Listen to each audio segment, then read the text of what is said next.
Bonjour à tous et bienvenue dans votre magazine Entrepreneur qui met en avant tous les rouages de l'emploi, de la formation professionnelle à la vie de l'entreprise. Entrepreneur met également l'accent sur la vie professionnelle des chefs d'entreprise qui viennent booster aussi les porteurs de projets. L'entrepreneuriat est un moteur majeur qui permet de lutter contre la pauvreté, qui soutient la croissance et le développement économique via les innovations sur le marché. Il existe une relation bidirectionnelle entre l'entrepreneuriat d'une part et la croissance et le développement économique de l'autre. Donc pour ça, nous allons aujourd'hui parler de l'impact. Quel est l'impact de l'entrepreneuriat sur l'économie africaine? Donc ce matin, nous sommes accompagnés de Monsieur Jean-Lucien Kodjani, qui est passionné par la finance et la technologie et la donnée. Il est amoureux de l'entrepreneuriat et de l'Afrique. Il dirige Africa Co, une organisation panafricaine à but non lucratif, dont l'objectif phare est de lutter contre les faillites des startups africains.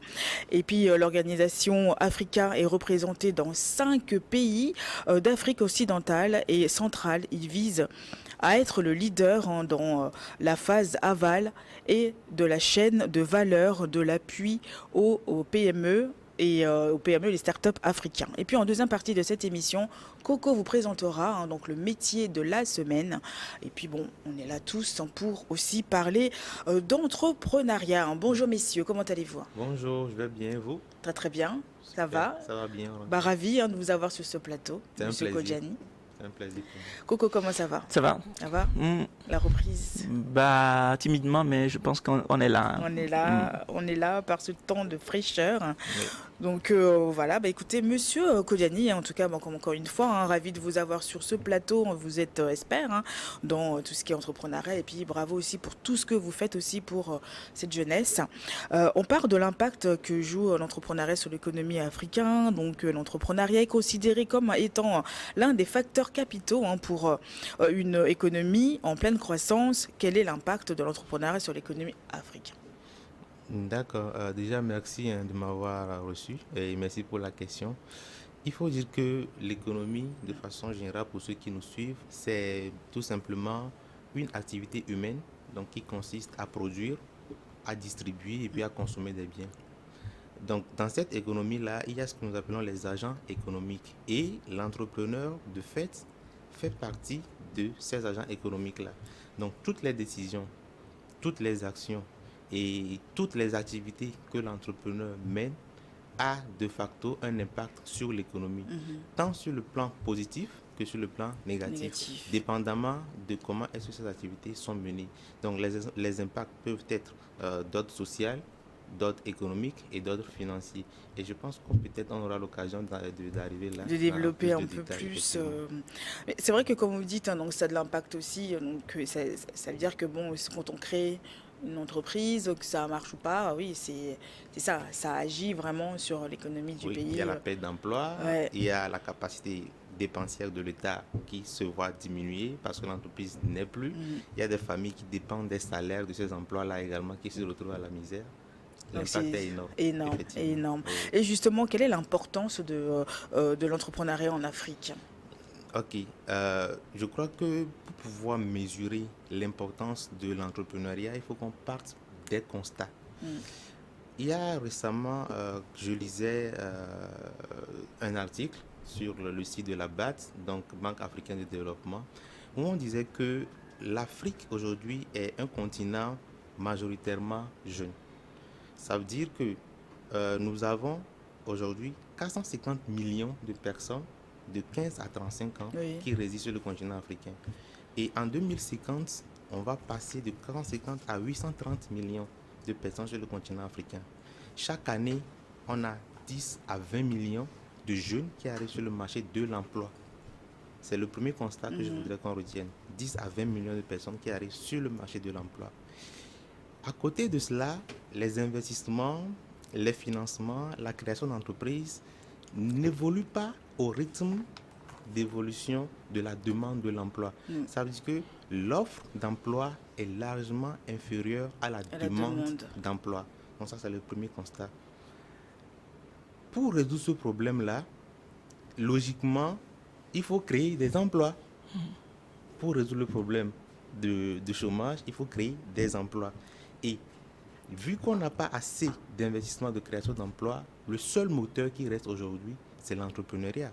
Un village de 500 personnes, si 10 personnes entreprennent et que chacun recrute 50 personnes, on est déjà en train de résoudre le problème du chômage. Ah oui. C'est là où on voit un peu l'importance de l'entrepreneuriat. La création d'emplois n'est pas que l'apanage des États, des gouvernements, mais plus des entrepreneurs, donc le secteur privé. Donc aujourd'hui, l'entrepreneuriat a une importance capitale sur le continent africain et de ce que je vois, je crois que les acteurs, tant publics, privés que de la société civile, s'y intéressent, ce qui fait changer un peu le visage de l'entrepreneuriat africain de nos jours. Et comment justement impliquer le monde du travail à la formation des jeunes? Il faut vraiment que... Enfin, tout est lié, mais Oui, il faut effectivement, vraiment que ce soit tout oui. est lié. Si, si. Traditionnellement, il y a quelque chose qui se fait traditionnellement. C'est ce que nous appelons les stages d'études. Donc, pour amener le monde du travail vers les jeunes, on fait faire à ces jeunes-là des stages d'études pour qu'ils puissent s'imprégner des pratiques professionnelles, du savoir-vivre, du savoir-faire, etc., etc. Mais ça, il faut être en professionnel. C'est-à-dire, après, c'est quand on est...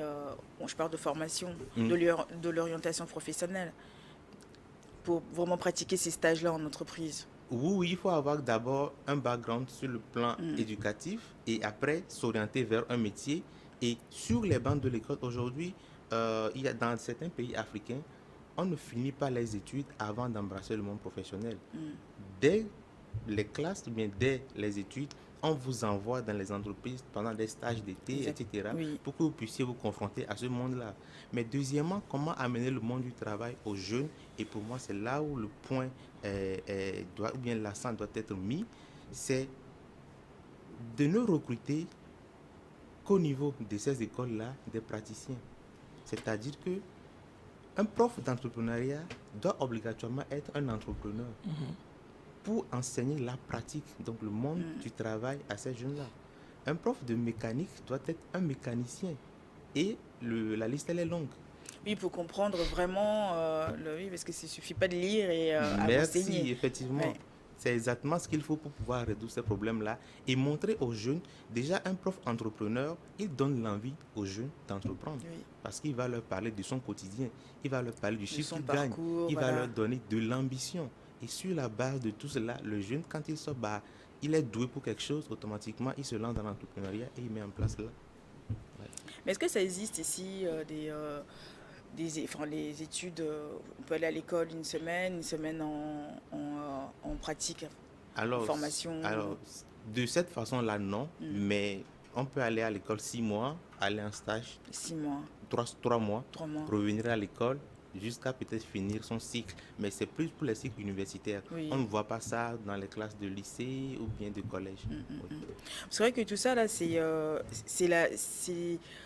dès maintenant. C'est-à-dire qu'il ne faut pas attendre d'arriver à un niveau, c'est-à-dire à la fin de son parcours scolaire, pour pouvoir aussi se dire, bon, moi, je vais m'orienter vers un métier ou je veux aller en stage ou les envoyer en stage. Mais c'est déjà dès la 3e, il faut, comme vous dites, il faut vraiment demander à l'étudiant qu'est-ce que tu souhaites faire plus tard et l'accompagner dans ce sens. Effectivement.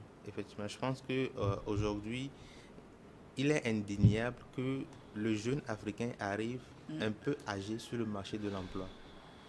Et ce n'est qu'en ce moment qu'il commence à faire des stages, 1 année, 2 années, 3 années, pour avoir la maîtrise avant d'être inséré dans le monde professionnel. Alors que dès le bas âge, en classe de 3e ou bien au lycée, dans les classes de lycée, seconde, première et terminale, quelqu'un qui a commencé déjà à faire des stages en entreprise, après le bac est opérationnel pour pouvoir commencer à travailler. Parce qu'il y a 3 ans d'expérience qu'il y a derrière lui. Il y avait une grande chanteuse, une diva, la chanteuse togolaise que j'avais reçue une fois, qui disait que elle, quand elle était déjà entrepreneur, quand elle était jeune à l'école, parce qu'elle vendait du toffee. Ok, Elle oui. vendait elle ramenait si c'est un jour c'est du toffee qu'elle ramène à l'école, qu'elle vendait à ses camarades, un coup c'est autre chose. Et puis c'est comme ça, hein, petit à petit, bon, elle comprend, bah voilà, ça c'est un budget, ça c'est, il faut dépenser comme ça, je récupère ce que j'ai mis Mm. dedans, ça c'est les bénéfices. Et puis bon, au fur et à mesure, ben voilà, c'est vrai qu'il y en a pas mal aussi qui le font et je pense que il faut pas dormir et attendre que ça tombe du ciel, mais c'est aussi aux jeunes de se dire dans leur tête, moi je veux aller là, donc je ferai tout pour, Oui. et aller se renseigner auprès des bonnes personnes aussi. Oui, et également ces bonnes personnes-là ou ces devanciers, pour Mm. moi, ont l'obligation d'apporter l'information à ces jeunes-là. Je crois qu'il y a un mythe qu'il faut casser aujourd'hui. Oui, Là, je lui prends l'exemple que vous venez de donner. Aujourd'hui, la plupart des jeunes pensent que entreprendre, c'est avoir un local, des avoir des salariés, ordis, ouais. des meubles et des salariés. Mm. La dame, les plus grands entrepreneurs que je connais aujourd'hui, ce sont nos mamans. Ce sont les commerçantes. Oui. On ne considère pas comme étant des entrepreneurs alors qu'elles entreprennent. Ah oui, c'est Mais c'est juste que l'entrepreneuriat, c'est hein. l'échelle qui diffère. C'est l'entrepreneuriat, hein. Et il y a un accompagnement à faire dans ce domaine-là pour les aider à non seulement se formaliser. Je ne sais pas si aujourd'hui le gouvernement peut réfléchir à un statut pour ces mamans-là, les aider à se formaliser, à pouvoir Mm. payer leur impôt directement à travers leur mobile money, etc., etc. Mais il y a un gros travail à faire Il y a un parce gros que travail. le tissu économique africain est composé à 80% de ce secteur informel-là. Et ce secteur informel est plus composé par nos mamans qui sont dans Mm. les marchés, qui sont à Asigame, etc., Et il y en a etc. beaucoup en plus, hein. Énormément. Et Énormément, dans hein. tous les pays. C'est Oui. ça. Mais il faut que ce soit une. Tu sais, c'est l'exemple, quoi. Coco, je sais pas, t'es jeune, quand tu étais à l'école, je sais pas, quand tu pensais à l'entrepreneuriat, tu le pensais comment, toi? Oui, forcément, commencer déjà par avoir quelque chose sous la main, Mhm. une activité qui te permet de pouvoir, peut-être que c'est des services que tu rends et en retour, on te donne quelque chose. Mais ici, cela m'amène à poser une question qui me taraude Bien l'esprit, sûr. hein. Il y a de là quelques temps, il y a une école aussi qui pense qu'il y a une nuance entre une activité génératrice de revenus et l'entrepreneuriat. Je ne sais pas s'il y a vraiment une différence où les deux vont de pair. Alors, une activité génératrice de revenus Revenus. et l'entrepreneuriat. Quand on prend l'entrepreneuriat, c'est entreprendre. Et Mhm, entreprendre, c'est l'action de faire quelque chose. mhm, Donc, on peut effectivement mener une activité qui génère des revenus et également mener une activité qui ne génère pas de revenus. mhm. Mais tout cela, pour moi, c'est entreprendre. Ok. Donc, l'entrepreneuriat, de facto, Englobe tout ça. englobe tout cela. Mm. Donc, je peux mettre en place un projet à caractère social, Mhm, donc absolument rien, je mhm, ne gagne absolument rien, il n'y a pas de revenus, c'est totalement gratuit. Justement, c'est ce que nous faisons, mhm. mais c'est de l'entrepreneuriat. Donc, pour moi, il n'y a pas de différence à mener. Générateur de revenus est intégré dans l'entrepreneuriat. Oui. Justement, on va venir à ce que vous faites. Mm. Parlez-nous un petit peu de vos activités, justement, pour comprendre. D'accord. Déjà, il faut dire que Africa est né sur la base d'un constat. Mm. Le premier constat, c'est que moi-même, j'ai créé une entreprise qui a fait faillite parce que je n'ai pas su bien gérer les cash. Donc, c'est de là que le premier constat est arrivé. Et je me suis dit, comme moi, il y a plusieurs jeunes qui sont dans le même cas, qui n'arrivent pas à dissocier l'argent de l'entreprise de leur propre poche. Donc, il faut aujourd'hui apporter l'information. Après, j'ai étudié les données statistiques des comptes nationaux des États de l'UEMOA. Et on se rend compte que on finance les entrepreneurs et 2 ans, 3 ans après, on ne les retrouve plus sur le marché. Il n'y a Il y plus en a rien. qui vont aller fêter un peu avec l'argent, il y en a qui vont pas bien gérer. Ou qui voyagent carrément et laissent tomber Justement, Qui tout. s'achètent des grosses et laisse tomber voitures. absolument tout. Alors qu'on comptait sur vous pour embaucher 4, 5, 10 personnes. C'est ça. Mhm, Donc, l'objectif phare qu'on s'est assigné, c'est de lutter contre la faillite des entreprises. À travers quoi? À travers la formation et l'accompagnement. C'est de là que Africa est né. Et ce que nous faisons, c'est sur 3 volets. Nous accompagnons plutôt les jeunes pour pouvoir mieux gérer leur activité, Mhm. maîtriser les principes de gestion d'entreprise, comment gérer le cash, comment gérer la vente, la clientèle, le personnel, etc., etc. Ensuite, le deuxième volet de nos actions, c'est de linker, donc de mettre en réseau les entrepreneurs qui sont membres de Africa. Pourquoi?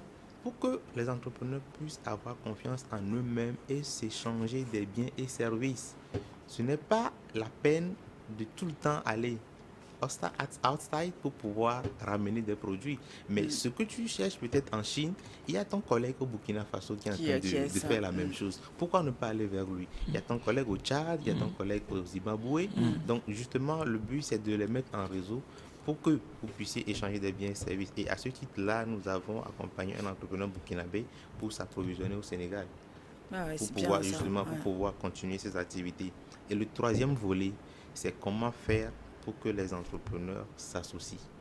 Ça, c'est un défi très majeur. Ah oui, ça, c'est un gros On ne peut pas être problème. dans deux secteurs d'activité. Donc, dans un même secteur d'activité, on est plusieurs, peut-être 2 ou 3.